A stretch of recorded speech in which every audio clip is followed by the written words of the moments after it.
Mari kita membuka Alkitab kita masing-masing dan kita akan membaca firman Tuhan dari surat Kolose pasal 2. Kolose pasal 2 ayat 6 dan ayat yang ke-7. Dua ayat firman Tuhan, Kolose pasal 2 ayat 6 dan ayat 7. Mari kita baca firman Tuhan ini bersama-sama. Dalam hitungan ketiga. 1, 2, 3. Kamu telah menerima Kristus Yesus Tuhan kita. Karena itu hendaklah hidupmu tetap di dalam Dia. Hendaklah kamu berakar di dalam Dia dan dibangun di atas Dia. Hendaklah kamu bertambah teguh dalam iman yang telah diajarkan kepadamu. Dan hendaklah hatimu melimpah dengan syukur. Demikianlah firman Tuhan. Berbahagialah kita yang mendengar firman dan memelihara dalam hidup kita sehari-hari. Selamat pagi Bapak Ibu, selamat hari Minggu, Shalom. Puji Tuhan, kita bisa berjumpa di minggu pertama tahun 2024. Selamat tahun baru juga bagi Bapak Ibu yang baru berjumpa di tahun ini. Yang tanggal 1 tidak ketemu, hari ini kita bisa beribadah bersama. Bapak Ibu yang dikasihi Tuhan, bahwa berdasarkan kesepakatan kita, tahun ini kita akan membuat tema sendiri, tidak mengikuti baki buku almanak Kristen Indonesia yang biasanya dipakai di gereja kita. Tapi tahun ini kita punya tema khusus. Temanya adalah growth in, growth up, and growth out. Ya, kira-kira di Indonesia kan pertumbuhan ke dalam, pertumbuhan ke atas, dan pertumbuhan keluar. Ya, pertumbuhan ke segala arah. Tadi dalam bacaan kita di Efesus. Itulah tema kita. Nanti pasti ada spanduknya kita buat besar ya, supaya itu bisa memberikan kita arah di sepanjang 1 tahun ini.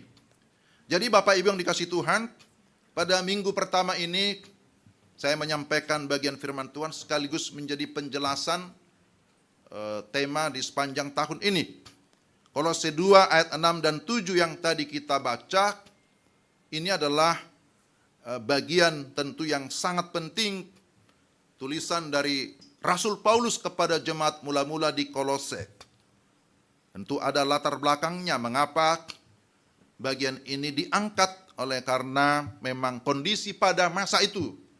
Ketika surat ini ditulis kepada jemaat di Kolose, mereka juga sedang menghadapi berbagai pergumulan, berbagai tantangan di tengah-tengah jemaat, khususnya berkaitan dengan banyaknya berbagai pengajaran-pengajaran palsu yang beredar. Ya. Bagaimana mereka menghadapi pengajaran-pengajaran yang sesat atau bidat-bidat yang tentu itu berdampak baik dalam kehidupan pribadi, dalam kehidupan bergereja atau berjemaat, juga dalam hubungan dengan bermasyarakat. Itulah sebabnya Kolose pasal 2 ayat 6 dan 7 ini ditegaskan bahwa kamu telah menerima Kristus Yesus Tuhan kita. Karena itu hendaklah hidupmu tetap di dalam Dia. Hendaklah kamu berakar di dalam Dia dan dibangun di atas Dia. Hendaklah kamu bertambah teguh dalam iman yang telah diajarkan kepadamu dan hendaklah hatimu melimpah dengan syukur. Artinya bahwa jemaat Kolose harus sadar bahwa untuk menjadi orang Kristen yang sejati, menjadi orang Kristen yang dewasa, yang mengalami proses pertumbuhan dan akhirnya mengalami kematangan rohani, itu tidak berhenti, yang penting sudah percaya dan terima Yesus. Tidak hanya sampai di situ. Itu baru basicnya, dasarnya. Jadi jangan puas ketika kita berkata yang penting saya sudah memiliki kepastian keselamatan. Yang penting saya sudah percaya dan terima Yesus sebagai Tuhan dan Juru Selamat, itu sudah cukup. Tentu tidak demikian. Kita memiliki kelahiran baru, kepastian keselamatan itu sangat bagus. Memang itulah menjadi dasar. Tetapi setelah itu, kehidupan terus berlanjut, kita harus berinteraksi.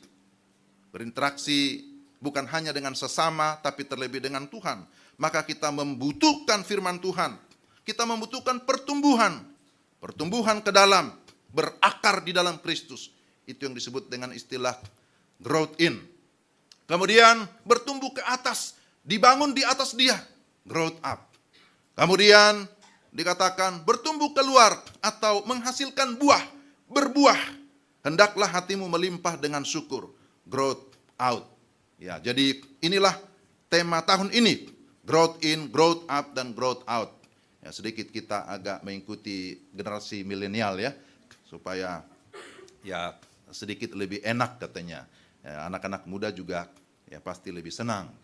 Nanti ada remaja pemuda akan lebih mendalami itu juga, pasti mereka akan lebih bertumbuh. Demikian juga orang tua. Maka kita lihat Bapak Ibu, bagian ini ya, ketiga bagian ini secara singkat. Saya selalu ngomong singkat ya. Ada 3 hal, sebagaimana disampaikan tadi, yang menjadi pembahasan kita. Pertama, pertumbuhan ke dalam atau growth in. Sekali lagi, pertama-tama Rasul Paulus, si penulis surat ini, ketika kita membaca satu surat, jangan melupakan penulisnya. Jangan melupakan konteksnya juga. Dia menekankan tentang dasar utama bagaimana menjadi seorang Kristen. Yakni bahwa seseorang itu telah menerima Kristus dan tetap di dalam dia. Itu ayat yang ke-6.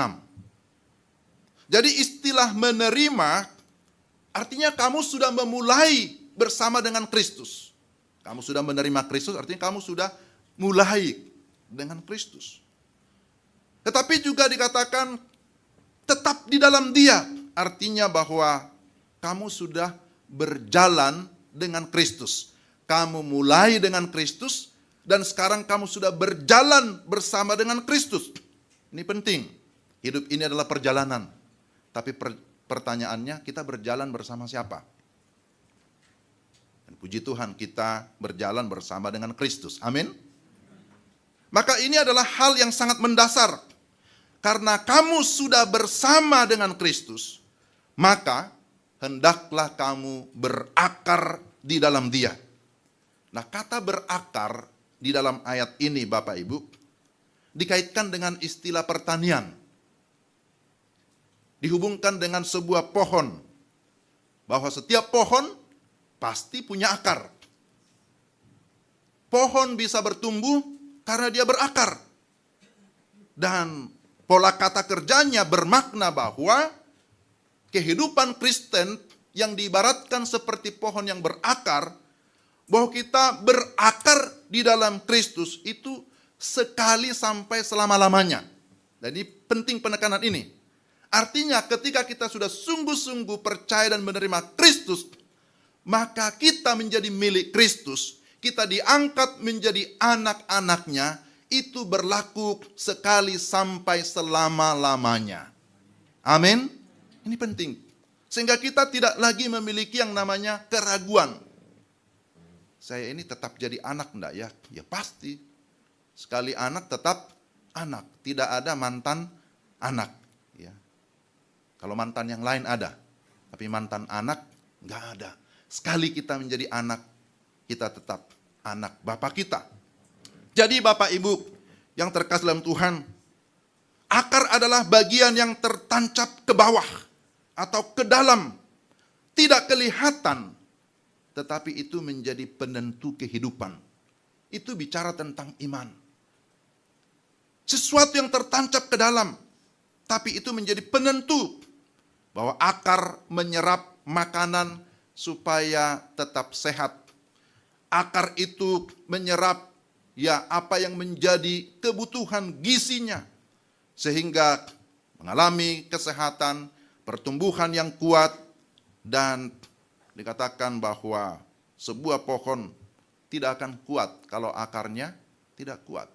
Pohon akan tumbang kalau akarnya tidak kuat. Jadi ilustrasi ini dipakai oleh Rasul Paulus ketika jemaat yang ada di Kolose itu menghadapi berbagai tantangan, angin pengajaran yang palsu. Angin yang kencang, ya. Tapi anginnya ternyata angin yang tidak baik. Karena disebutkan angin pengajaran yang palsu yang bisa menyesatkan. Maka kalau akarnya tidak kuat, mereka bisa dihempaskan oleh angin pengajaran itu. Maka itu sebabnya Paulus menekankan, hendaklah kamu tetap berakar di dalam Kristus, supaya kamu semakin kuat. Saudara-saudara yang terkasih dalam Tuhan, secara rohani bahwa kita tidak mungkin bisa semakin berakar kalau kita tidak memiliki keintiman relasi dengan Tuhan. Maka saya selalu mengingat apa yang disebutkan oleh seorang teolog C.S. Lewis, seorang dari Inggris, bahwa kekristenan itu adalah relationship. Kekristenan itu adalah relasi, hubungan. Pertama-tama adalah hubungan dengan Tuhan. Hubungan dengan Tuhan itu bisa dibangun jikalau kita sungguh-sungguh merendahkan diri di hadapan Tuhan, sungguh-sungguh memiliki yang namanya saat teduh. Istilah saat teduh menurut saya bukan hal yang baru bagi gereja Pokpukris. Istilah saat teduh tidak hanya berlaku di sekolah tinggi teologi, tapi semua orang Kristen harus memahami istilah saat teduh atau waktu teduh. Apa itu waktu teduh, saat teduh? Kita sudah pernah juga belajar kambium. Ya, bahwa waktu teduh atau saat teduh adalah waktu yang kita khususkan secara pribadi untuk berjumpa dengan Tuhan. Jadi ini adalah waktu yang dikhususkan berjumpa dengan Tuhan di dalam doa dan firman. Nah, kita khususkan waktu kita khususkan juga tempatnya, dan di sana kita bisa berjumpa dengan Tuhan secara pribadi dalam doa dan firman. Dan ini adalah sebuah relasi. Hanya dengan cara yang demikian Bapak Ibu, kita akan semakin berakar di dalam Tuhan. Saat teduh, masihkah kita memiliki saat teduh pribadi? Kita perlu mengevaluasi lagi. Kita memandang sejenak ke tahun 2023, bagaimana hubungan kita dengan Tuhan. Lalu kita sudah ada di minggu pertama 2024. Bagaimana hubungan kita dengan Tuhan? Apakah semakin baik? Atau ya masih wait and see? Biasanya di awal-awal tahun orang bikin janji ya. Waktu malam tahun baru kami keluarga juga kumpul. Semua mendok hata gitu ya. Ngomong semua satu-satu, semacam ada janji, ada harapan tahun 2024 mau seperti apa. Rata-rata semua ingin lebih bagus. Semua ingin lebih baik dibandingkan dengan tahun kemarin. Termasuk dalam hal membaca firman, dalam hal berdoa. Dan inilah Bapak Ibu yang menjadi kunci.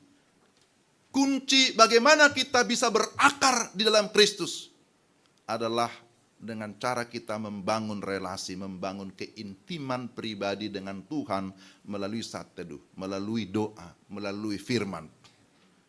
Inilah yang mau kita terus majukan, kita mau terus kembangkan di sepanjang tahun ini. Lalu yang kedua, pertumbuhan ke atas atau growth up. Pertumbuhan ke atas adalah proses yang tidak bisa dipisahkan dengan akar. Nggak bisa. Sebuah pohon akan bertumbuh ke atas jika akarnya kuat.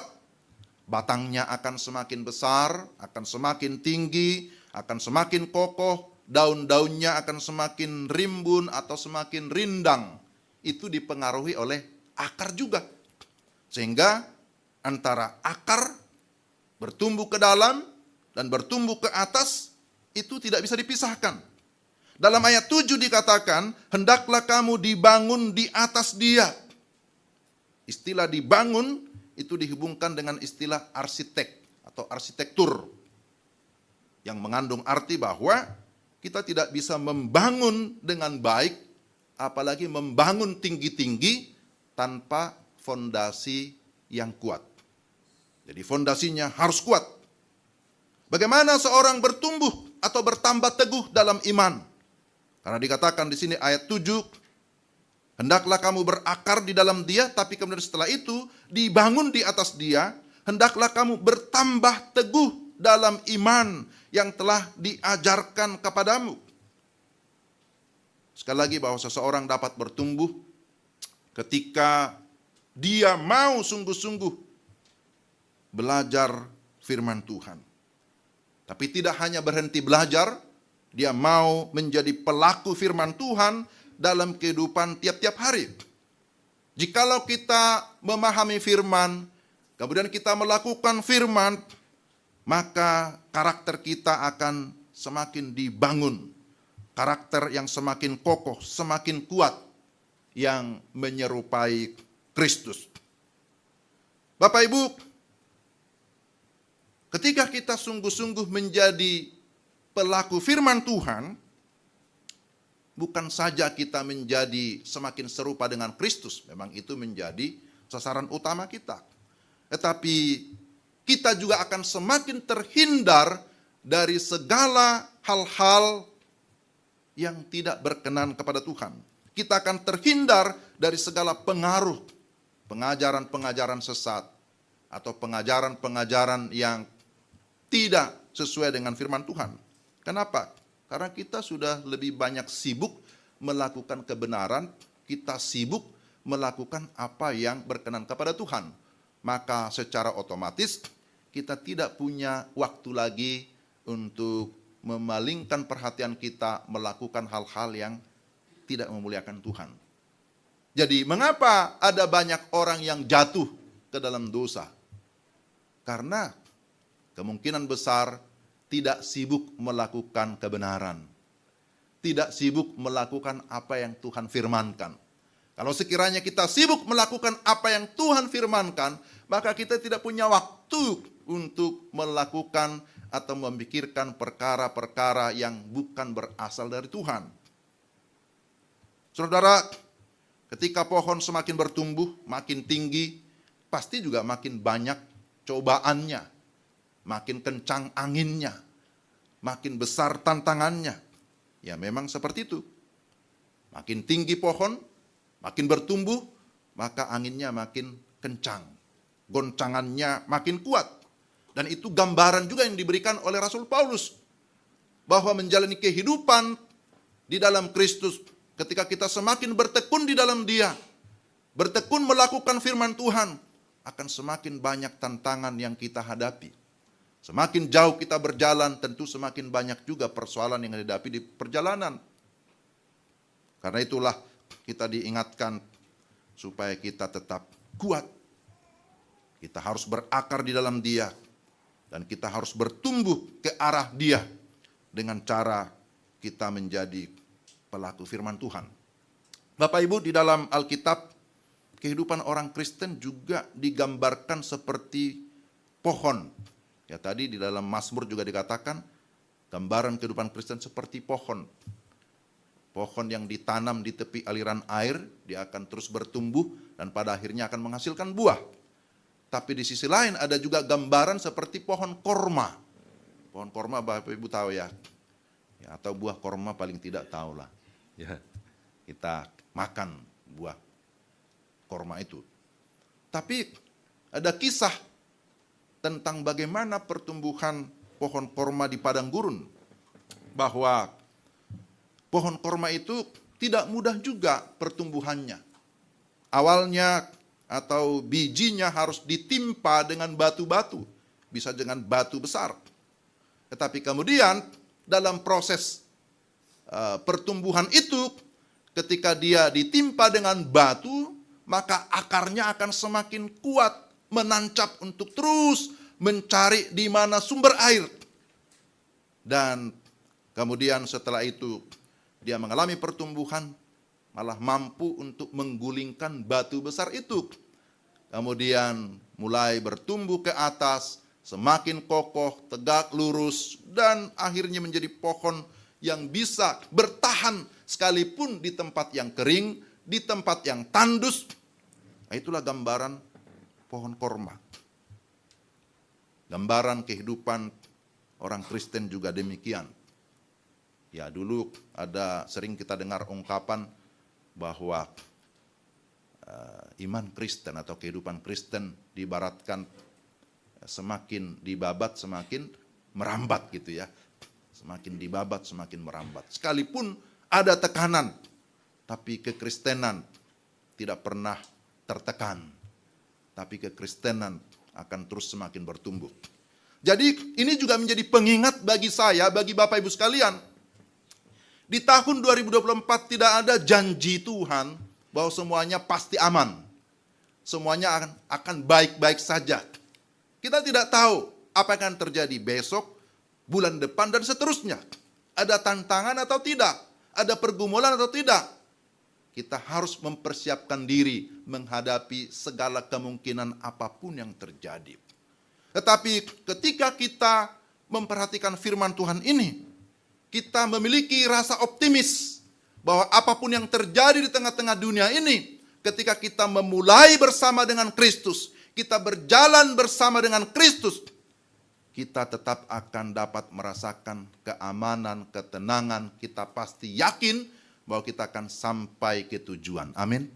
Dan ini menjadi bagian yang sangat penting bagi saya juga, bagi kita sekalian, supaya kita memang betul-betul ready, kita mempersiapkan diri kita menjalani tahun 2024. Apapun tantangannya, apapun pergumulannya, tetapi kita yakin bahwa di balik tantangan selalu ada peluang, selalu ada kesempatan.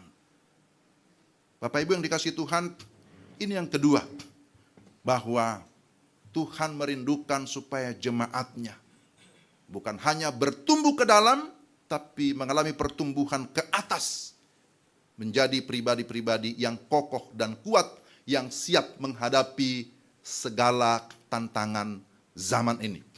Zaman kita akan terus mengalami kemajuan, maka kekristenan tidak boleh dilindas oleh zaman. Tapi sebaliknya, gereja atau orang Kristen yang terus harus menggarami, menerangi setiap zaman. Yang ketiga, pertumbuhan keluar atau growth out. Hendaklah hatimu melimpah dengan syukur. Istilah melimpah itu digambarkan seperti sungai yang meluap sampai ke tepi-tepi sungai. Jadi sehingga menghasilkan aliran-aliran yang baru. Nah, tentu bagi kita secara rohani, kita juga harus melimpah dengan syukur. Sehingga dengan melimpah dengan syukur itu merupakan tanda kematangan. Itu tanda kedewasaan rohani. Bahwa kita sudah menghasilkan buah. Bahwa kita dapat dinikmati, tanda kutip, oleh orang lain. Dinikmati, dapat dirasakan oleh orang lain. Kehadiran kita, pelayanan kita, turut dinikmati, turut dirasakan, turut disyukuri oleh orang lain. Sehingga kita semakin melimpah dengan syukur. Tuhan mengharapkan pertumbuhan kita semakin kuat, semakin kokoh. Tapi Tuhan juga mencari buah. Tuhan juga mengharapkan buah dari kehidupan anak-anaknya. Bapak Ibu yang dikasihi Tuhan, ada buah pertobatan atau karakter yang diubahkan. Ini adalah buah pertama. Ketika kita sudah sungguh-sungguh percaya dan terima Kristus, kita hidup di dalam Dia, kita melakukan perintahnya, kita melakukan firman-Nya, memberi diri dipimpin oleh Tuhan, dipimpin oleh Roh Kudus, maka saya percaya dari diri kita, dari hidup kita akan keluar yang namanya buah roh. Dan apa itu buah roh? Kita tahu ya, Galatia 5 ayat 22 sampai 23, mestinya kita sudah tahu ini, sudah hafal.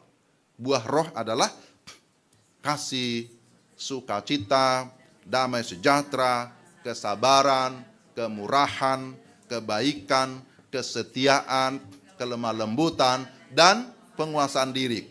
Oh, kayaknya lebih hafal sebelah kanan ya. Karena biasa mereka pemandu sorak di sini ya. Ya. Tapi pasti sebelah kiri juga hafal. Hanya ya masih menunggu sebelah sana dululah gitu ya. Sekarang kita coba sebelah kiri juga. Galatia 5 ayat 22 sampai 23 yang disebut sebagai buah roh adalah kasih, sukacita, damai sejahtera, kesabaran, kemurahan, kebaikan, kesetiaan, kelemah lembutan, dan penguasaan diri. Wah, tidak kalah juga ternyata seimbang. Semua sama-sama menghafal dan sama-sama membaca. Oh tidak ya, menghafal. Jadi Bapak Ibu yang dikasihi Tuhan, inilah buah. Bicara tentang buah roh, karakter yang diubahkan. Ketika kita sudah sungguh-sungguh di dalam firman, di dalam Kristus, maka inilah yang Tuhan harapkan. Kita memiliki karakter yang semakin menyerupai Kristus, semakin mengimitasi Kristus, semakin serupa dengan Kristus. Tetapi yang kedua, Tuhan juga mengharapkan buah pelayanan. Buah pelayanan dari gerejanya, dari orang-orang percaya, atau sering disebut sebagai buah Injil, yaitu adanya orang-orang lain yang akhirnya menjadi pengikut Kristus. Orang-orang lain yang percaya dan terima Kristus melalui pelayanan kita. Orang-orang yang semakin diteguhkan imannya melalui pelayanan kita. Orang-orang yang akhirnya juga mengambil keputusan ikut terlibat, mau melayani Tuhan melalui pelayanan kita. Dan ini yang kita harapkan. Sehingga kita mengangkat tema ini, karena ini menjadi tema yang sangat penting. Kita tidak mau hanya menjalani ya, tahun demi tahun, yang penting nyaman. Yang penting aman, yang penting saya tidak diusik gitu ya. Tapi kali ini firman Tuhan mengusik kita semua. Mau menggelisahkan kita semua. Supaya di tahun ini kita menghasilkan buah. Selain buah Roh Kudus. Tapi ada buah pelayanan yang kita persembahkan bagi hormat dan kemuliaan nama Tuhan. Kita merindukan supaya gereja PAUK, Pukris Kota Wisata, bisa menghasilkan jiwa-jiwa baru. Baik melalui pengutusan. Sudah ada utusan kita tapi masih kurang. Siapa yang mau diutus lagi? Ya, mungkin saya. Siapa lagi yang mau menjadi utusan khusus? Mungkin kita perlu memikirkan untuk membuka pos dan sebagainya. Begitu ya. Ada yang banyak kita doakan. Bagaimana dengan generasi muda, pemuda-pemudi? Mereka sudah terlibat juga dalam pelayanan. Tapi doa saya, doa kita mungkin juga ada generasi penerus pendeta juga. Ya, pelayanan sudah bagus, tapi perlu juga ada pendeta ya. Generasi penerus dari PAUK Pukris. Ya, tidak ada salahnya Bapak Ibu. Ya, menjadi pendeta juga adalah hal yang mulia ya. Kalau saya mendorong juga, kalau mau, Juan, kamu mau jadi pendeta, saya dukung. Ya seperti itu. Oh, sudah ada Ibu Lona katanya ya. Wah. Bisik-bisik, sudah masuk sekolah teologi. Ya, itu juga buah juga ya, puji Tuhan. Masih ada lagi, para majelis, ya, dan jemaat sekalian. Memang secara umum semua kita adalah hamba Tuhan. Tapi ada hamba Tuhan yang memang khusus, mengkhususkan dirinya untuk melayani secara full time. Ada yang seperti itu. Nah Bapak Ibu yang dikasihi Tuhan, inilah 3 hal yang kita lihat melalui firman Tuhan ini. Ada pertumbuhan ke dalam, pertumbuhan ke atas, pertumbuhan keluar. Dan Rasul Paulus rindu melihat supaya jemaat Kolose mengalami proses itu. Mengalami pertumbuhan itu. Sama seperti Rasul Paulus, tentu kita sekalian juga merindukan supaya jemaat kita, jemaat PAUK Pukris Kota Wisata juga mengalami pertumbuhan ke dalam, ke atas, dan juga keluar. Kita sekarang berada di era yang semua serba digital ya. Di era yang serba canggih dengan artificial intelligence dan macam-macam istilah-istilah sekarang. Kita seringkali ketinggalan informasi. Ternyata sudah banyak kemajuan-kemajuan. Maka gereja juga tidak boleh ketinggalan informasi. Kita juga bukan ikut-ikutan dunia, bukan. Kita punya prinsip teologi. Kita punya prinsip firman Tuhan. Tetapi bagaimana kita bisa mengalahkan dunia? Tentu harus dengan pemahaman Alkitab yang benar. Banyak orang-orang sekarang yang begitu terpesona, terkesima dengan berbagai motivator. Motivator yang pada prinsipnya itu banyak berpusat kepada dunia ini, berpusat kepada diri, berpusat kepada popularitas, kesombongan, kesuksesan yang semu, dan lain sebagainya. Nah, kita mau mengembalikan bahwa fokus hidup kita, sentral hidup kita hanyalah Yesus Kristus. Amin Bapak Ibu. Yesus Kristus. Dan itulah yang juga menjadi motivasi, menjadi tujuan Rasul Paulus menulis surat-suratnya. Bukan hanya kepada jemaat Kolose, tapi juga Galatia dan lain-lain. Mau menyampaikan bahwa Kristuslah yang terutama. Dia mau menegakkan supremasi Kristus, keunggulan Kristus di tengah-tengah jemaat, termasuk jemaat Kolose ini. Dia mau menekankan bahwa ada pribadi yang lebih unggul daripada segala sesuatu di dalam dunia ini. Itulah Yesus Kristus. Dialah Tuhan dan Juru Selamat kita satu-satunya. Dialah Raja kita, Raja yang kekal. Maka sekali lagi tema tahunan kita, growth in, growth up, growth out. Ini menjadi penekanan kita yang akan dibagi menjadi 3 tahapan. Nanti pada bulan Januari, tahap pertama sampai dengan April, kita akan lebih fokus kepada bagian pertama, growth in.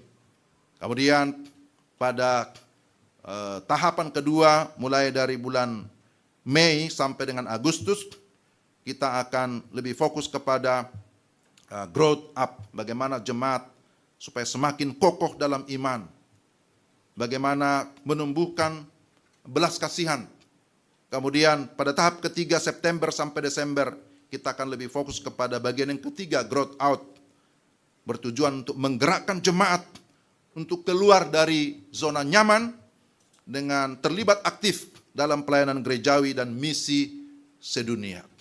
Ortopraksinya. Jadi ada ortodoksi yang dibangun, tapi juga ada ortopati, ada ortopraksis. Dan nanti secara jelas ini akan dibahas minggu demi minggu, bulan demi bulan.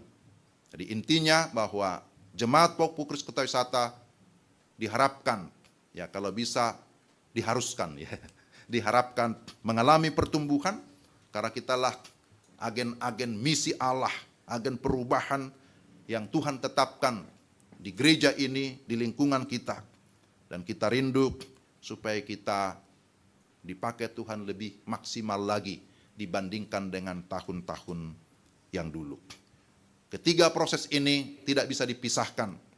Ketiga hal ini harus kita jalani secara simultan. Pertumbuhan ke dalam, pertumbuhan ke atas, pertumbuhan keluar, pertumbuhan ke segala arah ya. Ini tidak bisa dipisahkan satu dengan yang lain. Maka kita mau mendeklarasikan, kita mau menyatakan kepada dunia ya. Kita nyatakan juga di hadapan Tuhan. 2024 saya mau mengalami proses itu. Saya mau bertumbuh, saya mau semakin berakar dan menghasilkan buah bagi kemuliaan Tuhan. Kiranya firman Tuhan ini menolong kita untuk dapat menjalani tahun 2024 dengan segala pergumulan yang akan kita hadapi, tapi kita percaya ketika kita sungguh-sungguh, maka Tuhan akan terus menolong kita. Tuhan akan terus menyertai kita. Ada ungkapan yang berkata, dalam segala hal, mari kita terus mengusahakan kemajuan.